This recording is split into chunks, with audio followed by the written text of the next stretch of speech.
నమస్తే సార్. నమస్తే. మన ఆస్తి కోసం వచ్చేసి వాళ్ళ మదర్ని కన్నా తల్లినే చంపారంట. సంగారెడ్డి జిన్నారం దగ్గర జరిగినటువంటి సిట్యువేషన్ ఇది. తెల్లాపూర్, నల్లగండ్ల ఈ లొకేషన్స్ తెలిసిన వాళ్ళకి బాగా అర్థమవుతుంది. మన ఫైనాన్షియల్ డిస్ట్రిక్ట్ వైపు షేరింగపల్లి నుంచి లోపలికి వెళ్తే అట్లా సంగారెడ్డి, పటాన్చెరు ఇవన్నీ టచ్ అవుతాయిలే. మంచి ఫ్యామిలీ.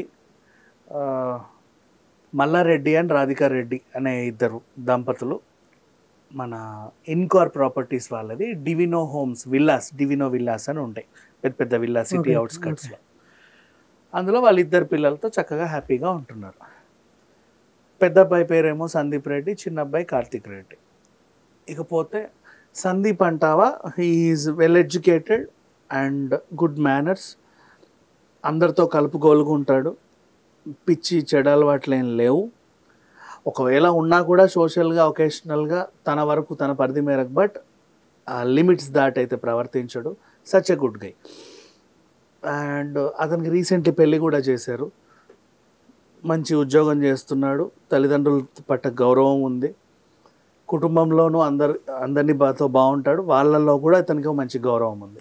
సో అలా మంచిగా పెళ్లి చేసుకున్నాడు, హ్యాపీగానే ఉంటున్నాడు. చిన్న కొడుకు కార్తిక్ రెడ్డి కొంచెం విచ్చలవిడితనం ఎక్కువ, తిరుగుళ్ళు ఎక్కువ. నువ్వు కారు ఇస్తే 2 సొట్టలు పడేది తీసుకురాడు, లేదా అది ఎక్కడో తాకట్టు పెట్టైనా తెస్తాడు. నువ్వు బైక్ ఇస్తే అది ఖచ్చితంగా ఏ పోలీస్ స్టేషన్లోనో వాడు పట్టుకొని ఉంటాడు, ఏ డ్రంక్ అండ్ డ్రైవ్లోనో లేకపోతే ఇంకా దేంట్లోనో. అది వెళ్ళి విడిపించుకు చావాలి. బెట్టింగ్స్ ఆడతావు, డ్రగ్స్కి అలవాటు పడ్డావు, సూదులు గుచ్చుకుంటావు, ముక్కుల్లో అడ్డమైనవన్నీ పీల్చుతావు, గంజాయి అంటావు. ఇక నీకు అది ఖచ్చితంగా రోజు ఉండాల్సిందే జేబుల నిండా. ఏది పడితే అది నములుకుంటా, ఎలా పడితే అలా విచ్చలవిడిగా బ్రతికేస్తా, ఏదో రకంగా ఉన్నాడు. మరి వీడు మారట్లేదు ఏంటి? వీడికి పెద్దోడికి పెళ్ళైంది, నెక్స్ట్ చిన్నోడికి చేయాలి. మంచి సంబంధాలు చూడాలంటే ఒకసారి ఫోటోలు చూపించండి అంటారు. చింపిరి చుట్టూ చింపిరి గడ్డ వేసుకొని ఏదో భూతంలా ఉంటాడు. బాబు కొంచెం నీట్గా గ్రూమ్ అవ్వు అని చెబితే కసురుకుంటాడు. ఇంట్లో ఫుడ్ సరిగ్గా నచ్చకపోతే ప్లేట్లు ఎత్తేయడం, మ్యాచ్ ఓడిపోతే రిమోట్ తీసి టీవీకి ఇసిరేయడం, ఇలాంటి అలవాట్లు ఉంటాయి కొంతమందికి. ఈ type of mentality guy. But ఇంట్లో మంచి డబ్బులు ఉన్నాయి, ఇల్లంతా ఒకలాగా ఉంటుంది, వీడి రూమ్ ఒకలాగా ఉంటుంది. ఏది ఎక్కడ ఉంటుందో అర్థం అవ్వదు. ఇష్టం ఉన్నట్టు చెప్పులు ఈడుకోటి ఆడుకోటి టిస్రేస్తారు ఇంటికి రాగానే జనాలు, తెలుసు కదా. టవల్ తుడుచుకున్న తర్వాత ఎటబడితే అటు వేసేస్తారు. సోఫా అంటే సోఫా, డైనింగ్ అంటే డైనింగ్, అసలు ఏడేస్తున్నామో కూడా తెలియదు. దాన్ని మళ్ళీ ఇంకొకరు చూసి తీసి మడత పెట్టో దగ్గర పెట్టాలి. చొక్కా ఇడిచావా, ఇక అది ఎవడ మొహం మీద వేస్తావో కూడా తెలియదు నీకు. అట్లాంటి అబ్బాయి ఇతను. సరే, ఇన్ని తిరుగుళ్ళు తిరుగుతున్నారు, ఇతనికి పెళ్లి చేయాలి అంటే అన్న పెళ్ళి అయిన తర్వాత అయిన వాళ్ళు 10 మంది పరిచయం అవుతారు. అందరి ఇంటికి వచ్చి, అబ్బా మంచి ఇల్లు కట్టారండి, పిల్లోడు బాగున్నాడు, మీరు బాగానే సంపాదించారు, మంచి ఆస్తులు ఉన్నాయి, నెక్స్ట్ ఇంకో కొడుకున్నాడంట, మనం ఎవరైనా సంబంధం మాట్లాడవచ్చు అని 10 మంది అనుకుంటారు. ఈ టైంలో అలాంటి సంబంధాలు అడుగుతారు కూడా. రెండో అబ్బాయి పెళ్ళి ఎప్పుడు చేద్దాం అనుకుంటున్నారండి, మాకు తెలిసిన వాళ్ళ అమ్మాయి ఉంది, ఇలా. ఈ టైంలో వీడు ఇలా ఇష్టం ఉన్నట్టు తిరుగుతుంటే వీళ్ళకి కొంచెం ఇబ్బందిగానే ఉంటుంది.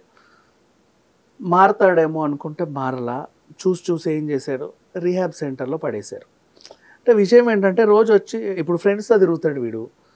వాళ్ళు చెప్తారు, అరే మంచి బిజినెస్ స్టార్ట్ చేద్దాం రక్క అంటాడు వాడు ఏదో తాగేసి. ఏం చేద్దామంటే అది పెడదాం, ఇది పెడదాం, బార్ పెట్టుకుందాం, లేకపోతే డ్రైవింగ్ పెట్టుకుందాం, ఇంకేదైనా కొత్తగా స్టార్ట్ చేద్దాం. కథం వెళ్ళి మీటికి వెళ్ళి పైసలు తీసుకురా, అమ్మ నాకు డబ్బులు అంటే ఇవ్వరు.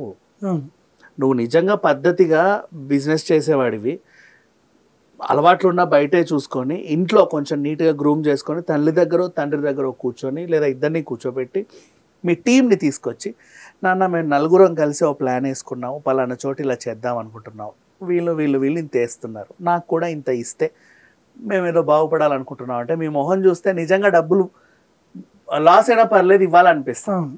పిల్లోడు ఏదో బాగుపడితే ట్రై చేయాలనుకుంటున్నాడు వాట్ ఎవర్ అని, అన్నీ మానేసి కొత్త ఆ విధంగా ఉంటుంది. కానీ నువ్వు మంచిగా ఇట్లా చొక్కా తీసుకొని బిజినెస్ చేస్తుంటే ఎవడు ఇవ్వడు.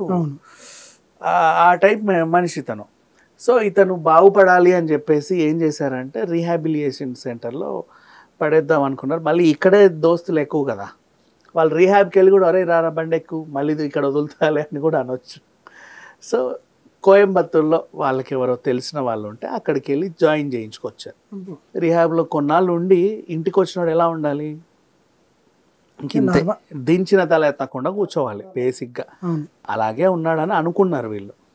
ఏం చేశాడు, ఒక్కరోజు బయటికి వెళ్ళి మళ్ళీ వచ్చాడా, పాత కార్తిక్ రెడ్డి కంటే 2.0 రెడీ అయింది ఇక్కడ ఒకరోజుకే.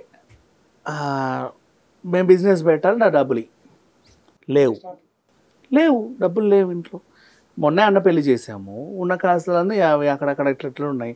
ప్రజెంట్ అయితే డబ్బులు ఏం లేవు, ఇప్పుడు నువ్వు పెట్టే అంత ఆలోచిద్దాంలే. ఎందుకు లేవు, అక్కడ పొలం ఉంది కదా. వీళ్ళకి ఇల్లు ఎప్పుడు కొన్నారంటే మొన్న రీసెంట్లీ హైటెక్స్లో, రీసెంట్ అంటే మొన్న కాదు కొన్నేళ్ల క్రితం, ప్రాపర్టీ షో ఎగ్జిబిషన్స్ చూసి ఇన్కార్ వాళ్ళ ప్రాపర్టీస్ బాగున్నాయని చెప్పి అక్కడికి వెళ్ళి కొన్నారు విల్లా. కాకపోతే వీళ్ళ దగ్గర విల్లా కొనడానికి ఇంత బడ్జెట్ పెట్టుకున్నారు, ఒక 4 BHK లగ్జరీ విల్లాకి.